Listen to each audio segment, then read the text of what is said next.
Gloire au Seigneur, alléluia. Seigneur, je te bénis pour ta fidélité, ton amour et ta bonté. En réalité, Seigneur, si nous sommes debout, c'est grâce à toi, c'est par ta force souveraine, par ta force puissante et c'est toi qui nous donnes des capacités, Seigneur, naturelles, intellectuelles, spirituelles, Seigneur, pour te servir et t'adorer. Je voudrais te bénir et te rendre des multiples actions de grâce pour ta parole. Seigneur, pour cette opportunité, Seigneur, que tu nous fais, que tu me fais, nouvellement de pouvoir échanger et communier avec mes frères de par le monde entier, au nom de Yeshua. Je prie que cette ouverture d'esprit que tu nous donnes, Seigneur, soit à la gloire de ton nom, Adonai. Maintenant, Seigneur, prends le contrôle de mes pensées, prends le contrôle de mon âme, prends le contrôle de mon esprit et parle au nom de Yeshua par ma bouche. Père très saint, alléluia, amen. Gloire au Seigneur. Bonjour à tous, j'espère que vous allez bien, que vous vous portez très bien. Grâce au Seigneur, sinon, bénissons le Seigneur pour toutes choses parce qu'il est fidèle. La Bible déclare que toutes choses concourent au bien de ceux qui aiment le Seigneur. Beaucoup de choses nous échappent, beaucoup de situations que nous vivons, que nous traversons sont complexes, sont difficiles à expliquer, difficiles à vivre, mais n'oublions jamais que lorsque nous avons fait le choix de répondre à l'appel, au choix du Seigneur pour nos vies, depuis lors jusqu'à aujourd'hui, nos vies sont entre les mains du Seigneur. Que la paix du Seigneur soit dans notre cœur. Donc, nous allons partager aujourd'hui sur un sujet capital, un sujet important, un sujet salutaire, un sujet que j'estime être nécessaire, particulièrement en ces temps difficiles, particulièrement en cette période, j'allais dire sensible, voilà, dans laquelle nous sommes. Et il s'agit ici de la période de réveil dans laquelle, autant pour moi, nous sommes actuellement. Nous parlons de réveil depuis un moment, nous parlons de réveil spirituel, nous parlons de réveil de conscience, nous parlons de réveil par rapport à nos vies, par rapport à nos assemblées. Nous parlons de réveil en rapport avec la nation, notre nation, nos nations également, de façon générale. Mais nous voulons également parler des ouvriers de ce réveil. Nous voulons parler également des vases. Certes, il y a l'auteur du réveil, mais il y a aussi les ouvriers. L'auteur du réveil, c'est le Seigneur, Yeshua lui-même. C'est lui qui est l'auteur du réveil, c'est lui qui suscite un réveil spirituel.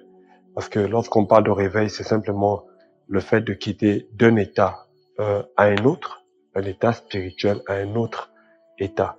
Et l'état initial dans lequel nous étions tous, c'est l'état de mort. Voilà. Et le réveil s'accomplit à plusieurs niveaux. Le réveil a plusieurs dimensions. Le réveil a plusieurs saisons également. Le réveil a plusieurs vagues. Et nous sommes de la génération qui croyons également que le réveil que le Seigneur va envoyer dans ces temps qui sont les derniers, dans cette saison qui est, nous la dirons ainsi, l'une des dernières saisons par lesquelles l'Église est en train de passer, notamment dans l'âge de la grâce.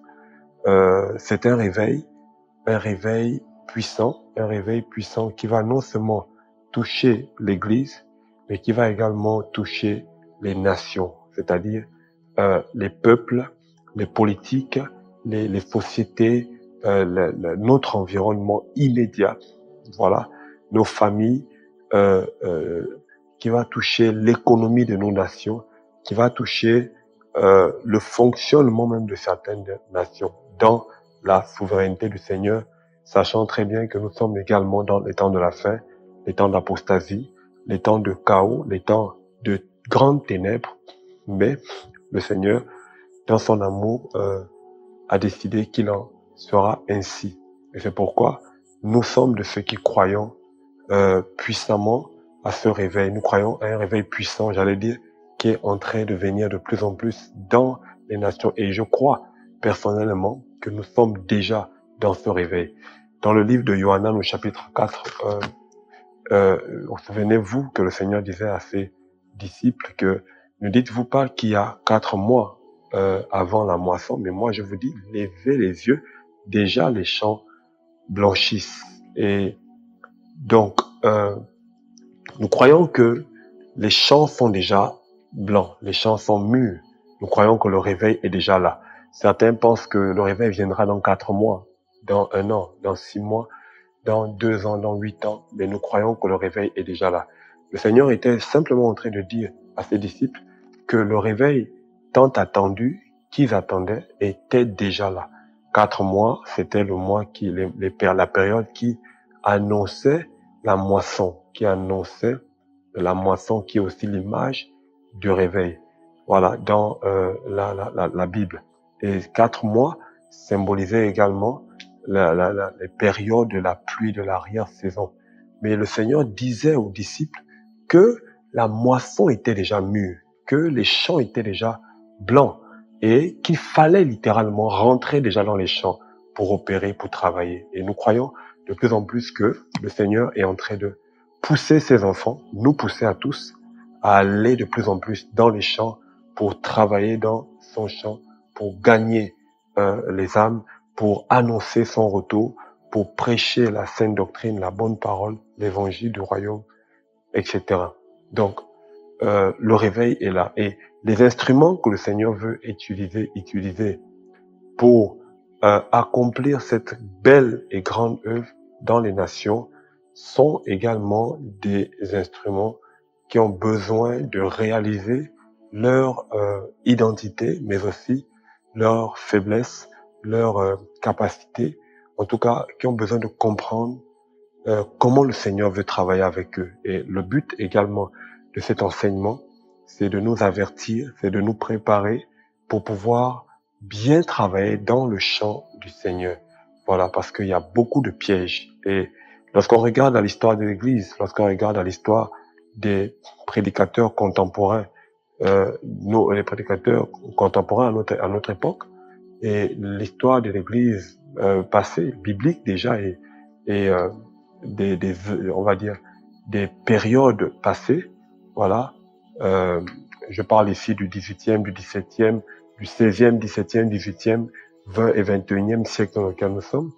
Lorsqu'on observe un peu cette période-là, nous pouvons, en étudiant un peu cette histoire, nous rendre compte de comment le Seigneur a travaillé, comment il a opéré, il a fait des grandes et belles choses, mais surtout, nous pouvons nous rendre compte de comment beaucoup parmi les enfants du Seigneur, parmi les héros du Seigneur, parmi les outils, les vases, les instruments du réveil que le Seigneur s'était choisi, qu'il avait réveillé lui-même et utilisé pour réveiller des milliers d'autres. Et comme c'est toujours le cas aujourd'hui, pouvons nous rendre compte comment la plupart d'entre eux, sinon beaucoup, se sont laissés prendre au piège par les œuvres de Lucifer, les œuvres du diable, les œuvres de la chair et beaucoup d'autres pièges qui se sont opposés simplement à ce réveil que le Seigneur avait envoyé.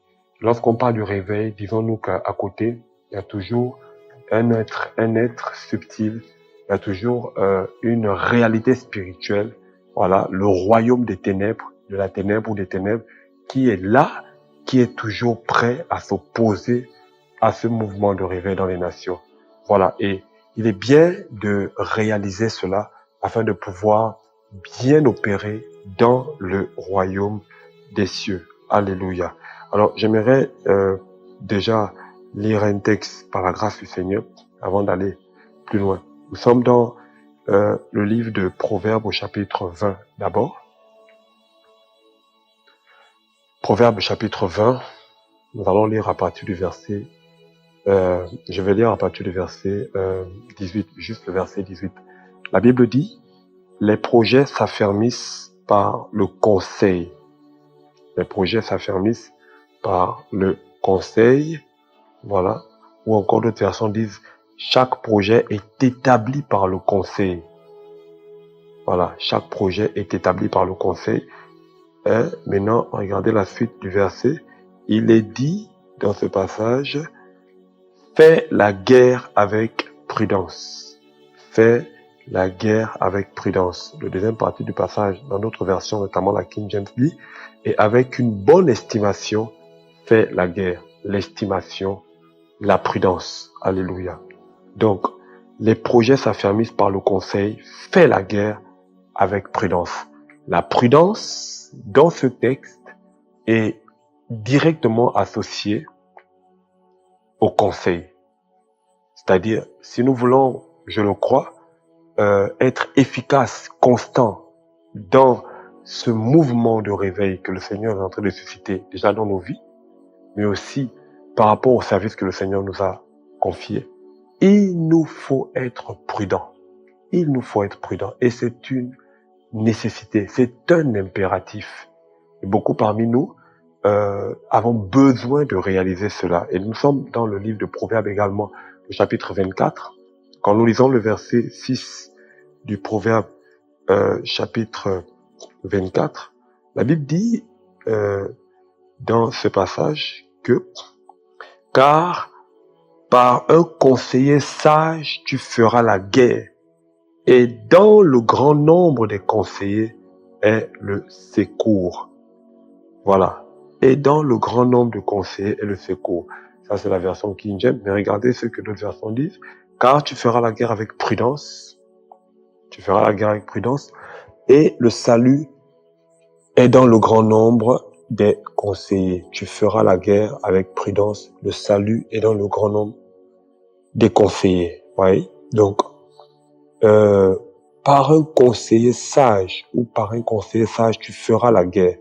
Donc, on est en guerre, frères et sœurs.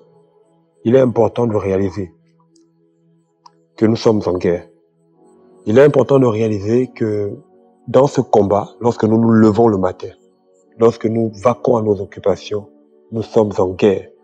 Il est important de réaliser que quand même nous ne voyons pas autour de nous des personnes venir contre nous avec des armes physiques ici et là, ou même si nous n'avons peut-être pas des songes ou des visions où nous sommes littéralement attaqués par des démons et autres, cela ne signifie pas que nous ne sommes pas dans une guerre.